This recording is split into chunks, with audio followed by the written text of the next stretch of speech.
Assalamualaikum warahmatullahi wabarakatuh.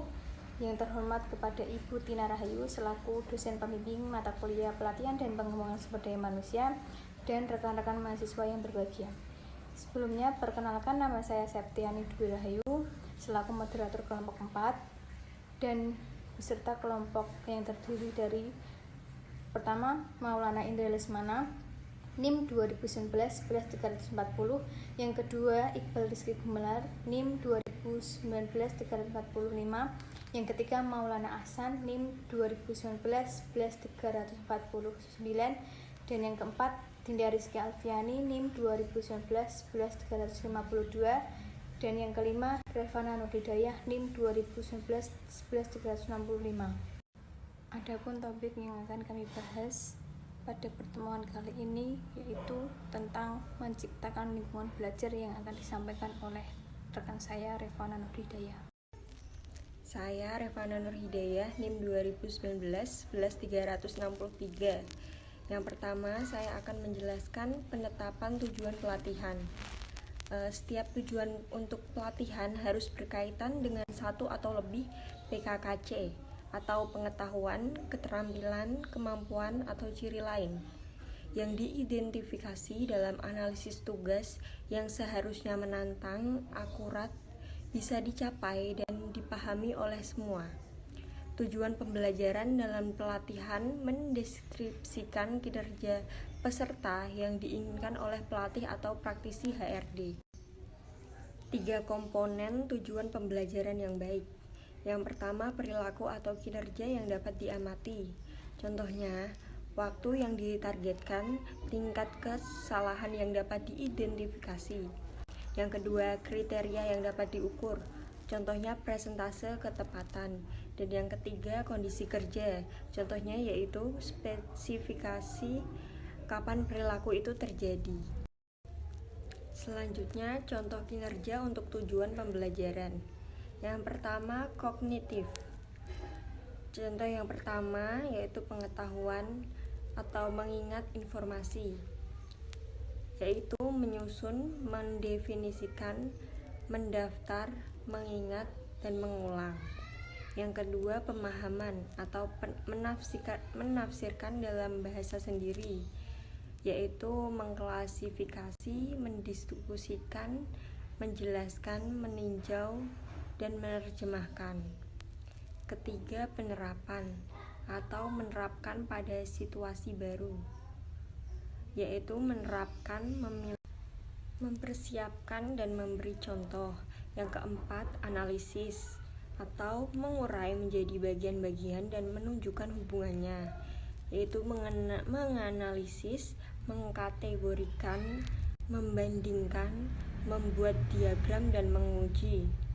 Dan yang kelima, sintesis atau menyatukan, yaitu menyusun, mengumpulkan, merakit, mengusulkan, dan menetapkan. Dan yang terakhir, evaluasi atau melakukan penilaian berdasarkan kriteria, yaitu menilai, menyerang, mendebat, memilih, dan membandingkan. Selanjutnya, afektif. Yang pertama, menerima atau menaruh perhatian.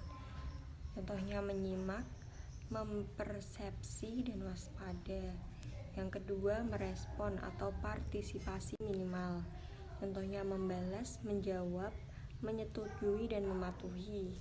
Yang ketiga, menghargai atau preferensi, yaitu mencapai, berasumsi, mendukung, dan berpartisipasi. Yang keempat, mengorganisasi atau mengembangkan nilai.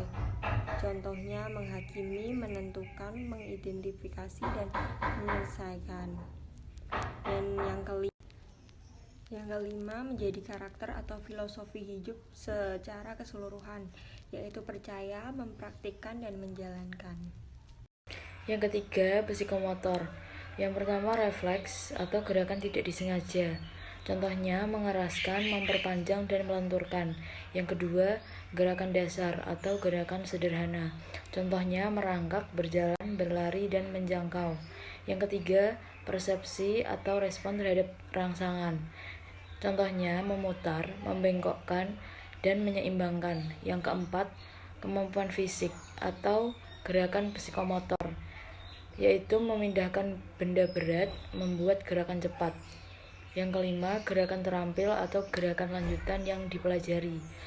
Contohnya, memainkan instrumen atau alat dan menggunakan alat tangan. Materi pelatihan yang bermakna. Menurut Silber dan Stelnicki 1987, terdapat 14 prinsip penulisan bahan pelatihan yang terbagi ke dalam 3 bagian seperti diuraikan dalam tabel berikut. Yang pertama, pendahuluan. Membawa peserta pelatihan siap belajar dan mengulas apa yang akan dipelajari. Prinsip yang pertama, perhatian atau motivasi, yaitu materi harus mampu menarik perhatian dan memotivasi peserta. Yang kedua, pengaruh atau kredibilitas, yaitu materi dan penyampainya harus orang yang kredibel dan berpengaruh. Yang ketiga, tujuan, yaitu peserta harus memahami tujuan pelatihan dengan jelas. Yang keempat, konteks atau familiaritas, yaitu materi harus pada konteks yang sesuai dan menggunakan istilah-istilah yang telah diketahui peserta. Yang kelima, mental set, yaitu peserta diberikan gambaran umum pelatihan secara menyeluruh. Bagian yang kedua yaitu penjelasan, menyajikan informasi yang dipelajari meliputi contoh dan praktek.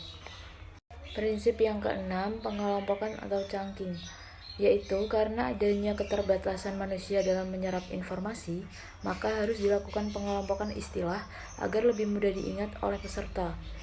Yang ketujuh, ilustrasi. Gunakan ilustrasi atau gambar yang terkait dengan materi agar lebih mudah diserap oleh peserta. Yang kedelapan, intra-organizer, yaitu panduan peserta untuk memahami materi seperti judul, frasa singkat, tabel-tabel, bagan, peta, dan lain-lain. Yang kesembilan, contoh yang relevan. 10. Layout teks. Menggunakan huruf yang jelas terbaca, tanda-tanda penekanan, menyediakan ruang untuk mencatat, dan lain-lain. 12. Umpan balik. Berikan informasi apakah respon peserta atas tugas atau latihan tepat atau tidak, alasannya, dan sebagainya. Bagian yang ketiga yaitu ringkasan. Meninjau ulang informasi yang telah diajarkan dan dibantu peserta pelatihan mengingat dan menerapkannya. 13. Tinjauan ulang atau review. Berikan ringkasan informasi atau poin-poin penting dalam pelatihan. 14. Memori atau referensi. Berikan kata-kata atau istilah-istilah penting yang mudah diingat, tes sederhana di akhir pelatihan, catatan-catatan kecil, tabel untuk diisi, dan sebagainya. Kesempatan berlatih atau praktek. Terdapat beberapa isu yang terkait dengan pembelajaran dan pelatihan. Isu-isu tersebut meliputi 1. Praktek aktif. 2. Sesi praktek terkumpul dan berjarak, method and space praktek. 3. Pembelajaran menyeluruh dan bagian demi bagian. 4. Pembelajaran lebih, overlearning. 5. Pengetahuan hasil. 6. Pengurutan tugas. 7. Perhatian balik, pendekatan terbaru dalam penggunaan penilaian kinerja untuk pengembangan manajemen adalah pengumuman umpan balik 360 derajat. Dalam umpan balik 360 derajat, perilaku atau keterampilan karyawan dinilai tidak hanya oleh bawahan tetapi juga oleh rekan kerja, atasan atau pimpinan, pelanggan atau bukan dirinya sendiri. Umpan balik. Menurut Wibowo tahun 2007, umpan balik mempunyai 2 fungsi bagi mereka yang menerimanya, yaitu instruksional dan motivasional. Umpan balik bersifat instruksional apabila mengklarifikasi atau memperjelas peran atau mengajarkan perilaku baru. Misalnya, seorang manajer memberi teguran kepada bawahan yang tidak dapat memenuhi target pekerjaan yang diberikan kepadanya. Manajer dapat memberikan coaching kepada karyawannya dan apabila diperlukan mengirimkan untuk mengikuti pelatihan yang sesuai dengan kebutuhannya. Sebaliknya, umpan balik yang bersifat memotivasi apabila digunakan sebagai alat untuk memberikan reward atau menjanjikan reward. Aktivitas dalam pertemuan umpan balik. 1. Memahami kelebihan dan kekurangan. 2. Mengidentifikasi sasaran pengembangan. 3. Mengidentifikasi proses untuk mengakui pencapaian sasaran. 4. Mengidentifikasi strategi untuk mencapai tujuan pengembangan. Umpan balik. Membuat feedback yang baik menurut Krittiner dan Kinichi. 1. Menghubungkan umpan balik pada tujuan kinerja yang ada dan harapan yang jelas.